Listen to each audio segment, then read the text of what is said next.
was about 9 a.m. The truck was about 15 minutes out. We had the roof completely tore off. Huge rainstorm comes, and we have nothing.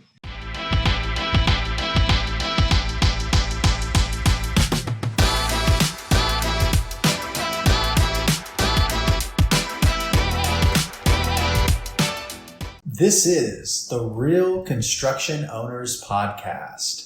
What's going on, everyone? Justin Ledford here. I'm the host of Real Construction Owners Podcast, where we interview real construction owners of multi-million-dollar construction companies so you can go from being a stressed-out operator to becoming a real owner who achieves healthy profit margins while owning a thriving business without having to figure it out all by yourself. Today, we have a very special guest, Robby Garcia, owner of RKG Roofing and Restoration out of Dallas, Texas. He and his wife have a thriving construction company. His company is crushing it. They're doing over $15 million in business every single year. And when you listen all the way to the end, you'll get a valuable lesson that cost him over $70,000 out of his pocket and how you can avoid the same type of issue. Buckle up. Let's go. Robby, tell me your story before you got to RKG Roofing Renovations and Restorations. What were you doing before that? Give us a little history. So I've been in construction my whole life. I've never worked anything else. I've always worked with my hands. I built houses from the time I was a small age with my dad, my uncles. They were all contractors. So it's pretty much all I've ever done. In my 20s, took me to a little different part of construction. I was doing billboard construction. I was traveling all over the country. You know, I made great money, but I was always gone. It worked great till I met my wife. And then realized that you cannot maintain a functional family being gone 10 months out of the year. So that's when we decided to make the change. And, you know, I've had some friends in the industry and they were just, push me, Robby, go out, start your own company and do it. But they were telling me to do this on the labor portion. So that's what we did, talking with my wife and fiance at the time. So I quit my job and we started RKG. But when we started RKG, we weren't doing sales. And funny is we were doing business to business sales. We were trying to be the subcontractor for other contractors. And man, we started out doing roofs summer of 16, doing the installs. I was up there with about 6-7 other guys installing shingles in the middle of the heat all summer long. It was miserable. And then we realized that, man, there's got to be a different way. My wife, she did hair at the time, and she's always been a great marketer.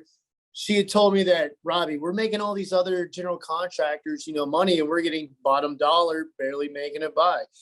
She told me that she's going to quit her job doing hair and go to RKG full time. She's going to create a face, a name, a brand, and we're going to start doing our own sales. I was scared to death because at that time we depended on, her income at the time to get things going. Not everybody thinks, at the times where you begin, where, man, it was rough. Pension dollars, figuring out how you're going to make payroll, thinking how you're going to make this next project happen. A cash flow is a huge issue. We didn't take out loans or didn't have any credit lines. We used all cash and we worked for it. We kept dumping it back into the company. Long story short, finally she made a brand. She made the face of the company. She's great at advertising and marketing and social media. That's her jam. I love to be in the field. I love, being involved in the projects and all the restorations that we have going on. I'm a visionary. I'm a builder. I can do all aspects of that. And we just make a great team. And here we are. We just hit 6 years this month being in business. We have grown tremendously.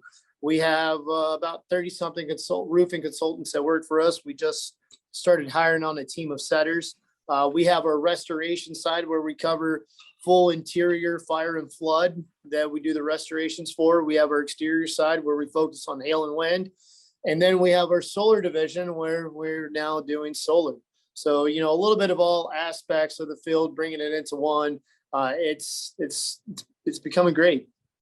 And let's unpack that a little bit. That's deep what you just said. You started as a sub, and then you analyzed your business and you realized there could be more profits doing it another way. And you and your wife just decided to dive in with both feet. That's what it takes to succeed as a general contractor. You have to go all in, burn the freaking boat, and just hustle hard. And it's cool that you have a partner that you can play off her strengths. I noticed that you are killer out in the field training the guys, and she is just like, CEO as, what is her saying? CEO AF, yes. CEO as AF. You know what that stands for. And basically, that's cool. That's how my wife and I are as well. We should connect next time I come to Dallas. Let's get some dinner, because that's awesome, bro. Talk to me about your business and your processes. What's a process you are most proud of in your company? Man, I'd have to be proud of all of it. I have developed a processing system in our production side that is there gets to be a little hiccups at time when you dump all the volume on it, but it's set to handle that volume where it's able to be pushed through. I really pride myself on that, on fulfilling all the cells, that there's no issues there. My wife, compliments to her for doing this. She has built in a processing system into the office staff and the office team, and she's built a tracking system for all of our job flow and our cash flow. So every little penny is logged per job to each job. So that's been probably one of the most beneficial things that we could have done, is to have that job tracking on dollar amounts. You can see where you're losing money, where you need to be making up. It tells your story on where things are going wrong. What CRM? We use AccuLinks. Perfect. Okay. And dive deeper a little bit with us. For CEOs who are coming up in the game and they've never considered hiring setters, how do you compensate these setters, and what's your KPI for those? So this is a new program that we just started running, because you have a lot of people that are good at the door on bringing in the lead, but it's hard to fully train that person to take it from the full aspect from the start to finish line. So we're trying this new system, and this has been around forever. A lot of people do it, like doing security or solar. They have their setters that knock on the door, get the lead, then set the appointment, and then your closer goes in and closes them. We compensate them hourly, and then we pay them a bonus on if a job is closed or not. Can you shine a little bit more light on the hourly you're giving them, and also like what they get if it turns into a deal, or what they get if it turns into an appointment, and what KPI they must perform every week? So you're asking me a little bit of details, and my wife just set this up because it's new. So if I'm telling it wrong, I do apologize. But I believe it's a $15-16 an hour just for the setting, and if they get a close, I believe it's an additional $300. I believe the goal is, the KPI is 2 deals a week and at least 25 hours in the streets. I love it. It's in business, we have to adapt. Not the one thing always fits every shoe. And that's why I have these calls, because I want you to check out some of the other episodes. You'll hear I'm asking the same questions to other CEOs who are doing 20, 30, $50 million a year, and maybe you can take from it. Now, somebody's trying to get to 5 to 10 million. What would you say are 2 areas they need to dial in and own? The main area is the foundation, the infrastructure. When we were at that phase, they trying to break the 5 million, it was actually complete chaos. We grew really fast. We didn't have the office staff and the back end support that we have now. So money would be held up, things would drag on. We didn't have a tracking system like we do now at the point. So we'd have to figure out what checks are out there, what money do we have to collect, instead of being able to just pull up our CRM, go through it, look, hey, these are the exact jobs that we have out. So, a system and process at that point, because before the $5 million mark, we were just kind of running. We were doing it. We were trying to figure it out. we didn't come from the industry like we didn't sell roofs for anybody. We never worked with a construction company on the business end. These are all things that it was a trial and error. We had to fall on our face to figure it out. You need the staff as well to uphold that. This times where you'll probably need to invest. You may not have the ROI at that time, but you really need to have the staff that's able to support the workload that you're about to push through. Okay, so you're talking about like a service manager, somebody who handles production, like an operations manager, somebody in charge of accounting and collections, and then like a growth or a marketing manager or something like that. Right. We have our supplement teams department that we have in house now. All these little trades really just are built in to handle that workflow. So when you get past that point and all these jobs are dumped on you, you have the support to fulfill it.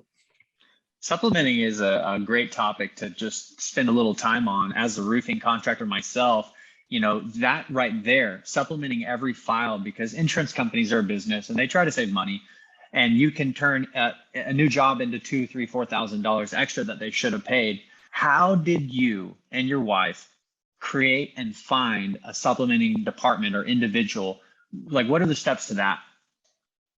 So I do a lot of, I've done a lot of managed repair work when I first started getting into the industry to figure out the insurance side.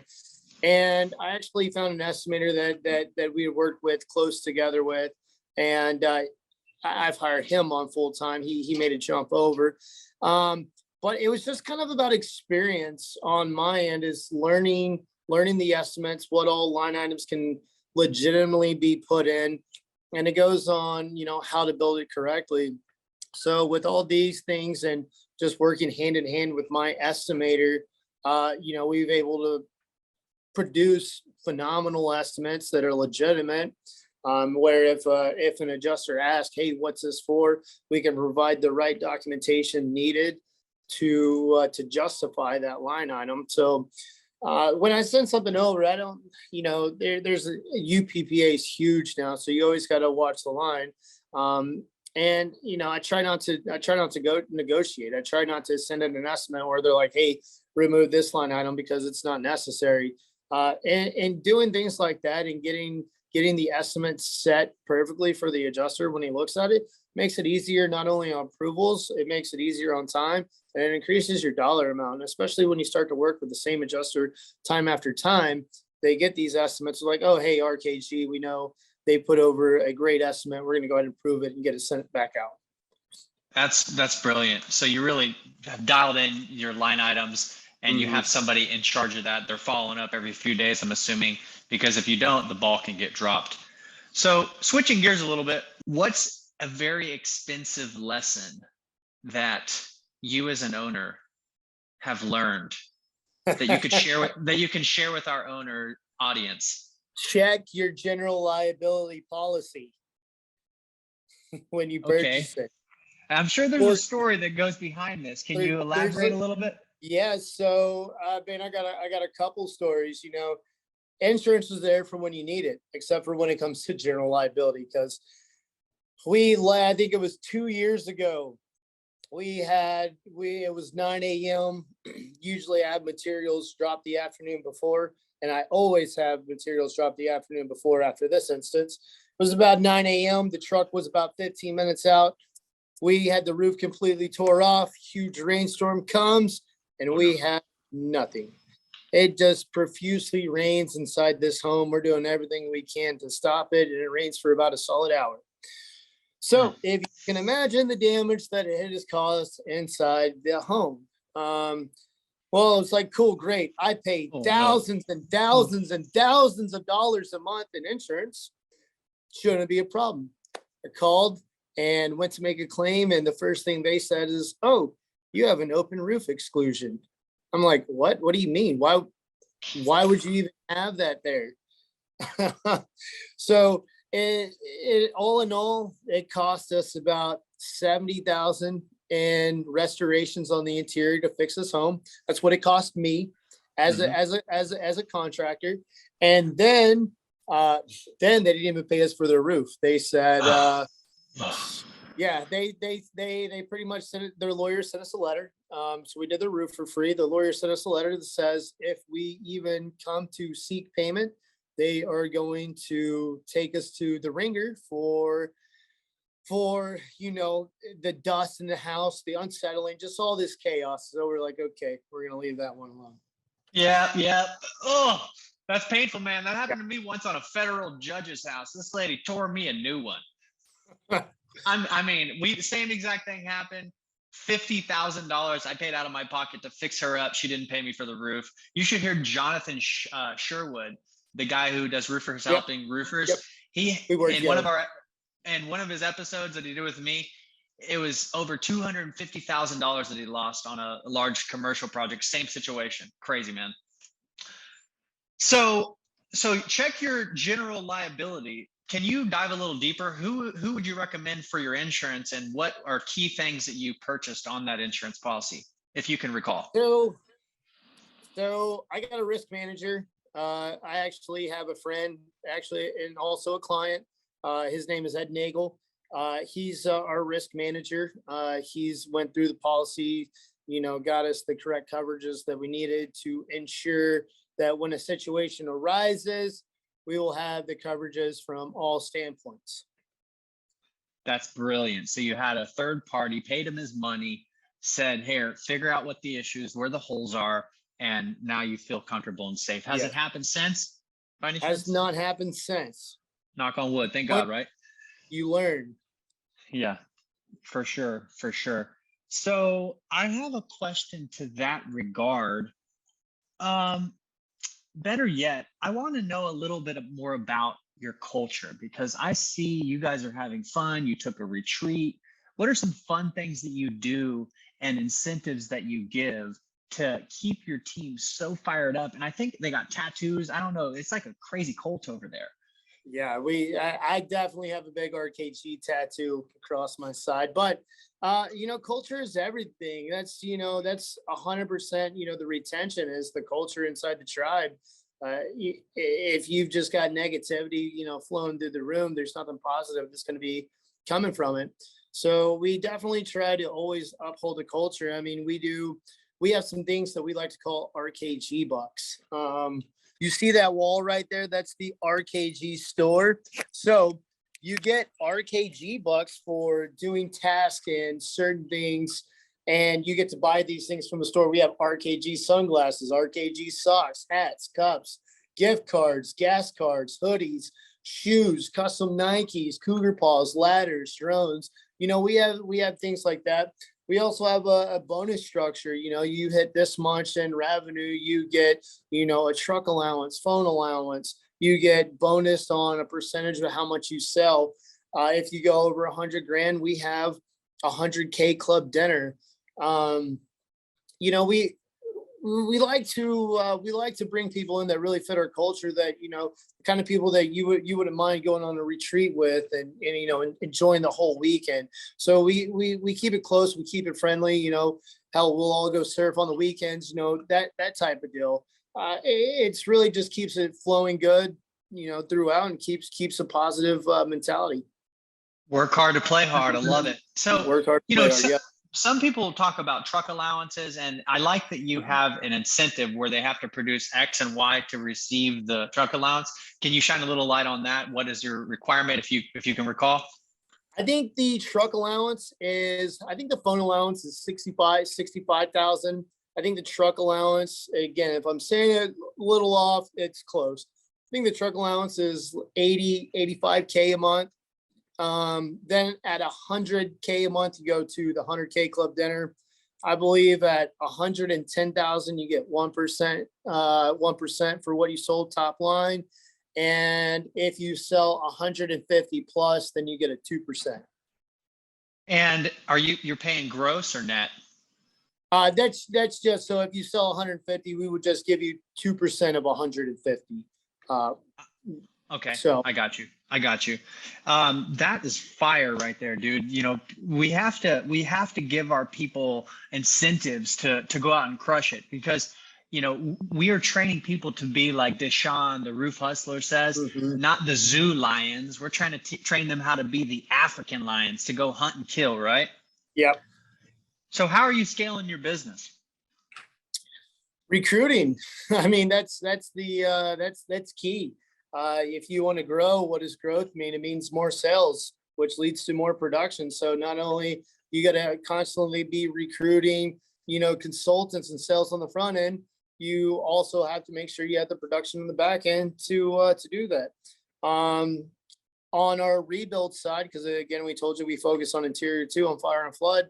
As far as growth goes, I've partnered with several mitigation companies that they don't want to do the rebuild. They want to dry the space out or mitigate the space. Then they pass me the rebuild, and then I pass them back a referral fee base, and I've got a set amount for the net profit that I pay them a certain percentage of my net profit back as a lead fee.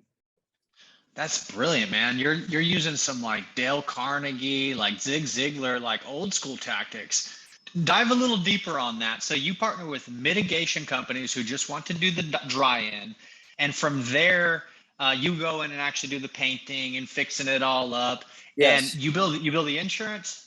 Yes, build all the insurance, and supplementing on that side. You think exterior was hard, interior is definitely hard. But we've noticed that a lot of carriers are just accepting our bids, our estimates. We send them over. We have a Matterport scan that we send with it. We have a great estimate prepared, a good photo report, with everything labeled and the justifications of why we need it in F9 notes. Okay. And those estimates can be 400 to 800 lines. It's not like your typical 40, 50 line. Yeah, because these homeowners have like an agreement with their insurance and a certain dollar amount within, that agreement. And so are you finding that you have to go take those through public adjuster, appraisal? How are you getting these approved so quickly? Because homeowners are distraught. They want their house fixed. Are you just fixing it and expecting the money on the back end? No. So I did that after the freeze of last year, and I lost my ass. After it's already fixed, the carrier doesn't care. They're not going to pay for it. So these are everything that I get my estimate 100% how I need it before I touch anything in the home. And the only bad thing is sometimes that could take 2 weeks. Sometimes that could take 4 weeks. I've worked on some for 3 to 4 months. I typically don't ever push anything to a PA or appraisal. These are just justified things on how to build it. And all I can do is keep, providing the justifications on why I need this done. Allstate's been super tough. It's like you have to go through 3 adjusters to get to the adjuster that you need to be able to approve the scope that you're asking for.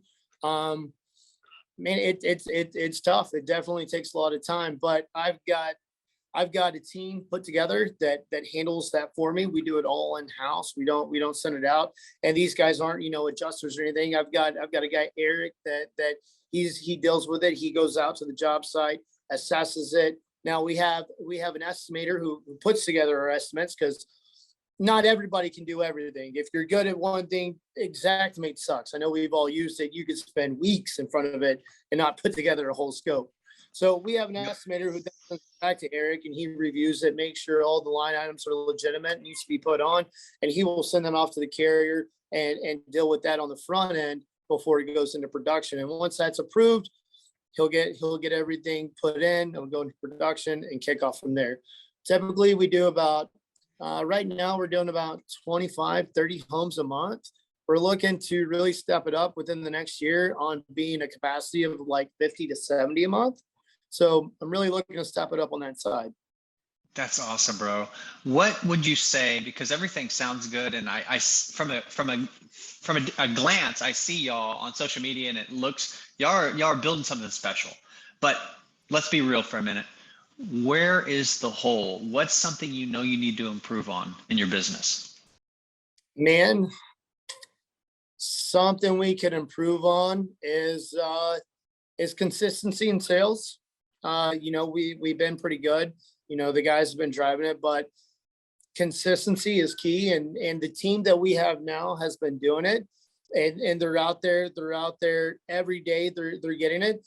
But just on a more, we have a lot of newer reps, and we just want to get them on a more consistent basis on their sales where they're steady. You have some guys that will go and they'll sell 6 jobs real quick and everything will be good, and then they'll drain their pipeline. So we just have to ensure and push into these people to keep a full pipeline in the process, because you need so many jobs in build status. You need so many jobs in approval status with the carrier. You need so many jobs that are called in, and just keeping that steady consistency is really what I'm trying to instill.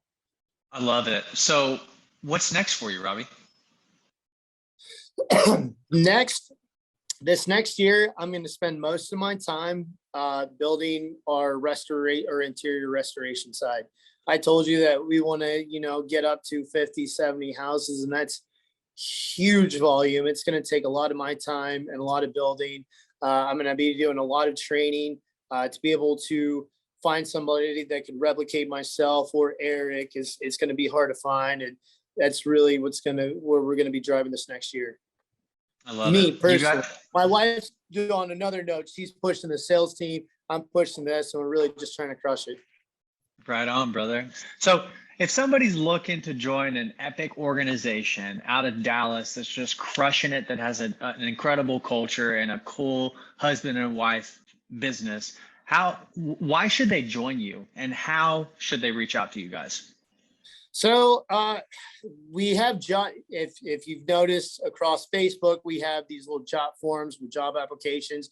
You can find them all if you look us up at RKG Roofing and Restoration Solar on our page. You'll find them there. You can look us up online, call the office. We can send you a link. The office number is 817-320-1217, or you go to our website, www.rkgroofingandconstruction.com. Or, again, find us on Facebook. But I would say the reason why a consultant would want to come on board with RKG would be the training support that we have, the culture, the vibe, the energy, the payouts process. That definitely always matters, is getting paid. I hear a lot of horror stories. The good thing here is you invoice on Sunday, you're direct deposited on Friday. We have a little medical package that we provide for our people, our team. But man, like I said, if you just want to join something great and join the energy, this is the place where you should be. I love it. I've had fun today, Robby. I appreciate your time. Keep crushing it, man. And seriously, when you're in Austin or vice versa, me in Dallas, let's connect. Awesome. Thanks, Justin. Peace, bro. Bye. Later.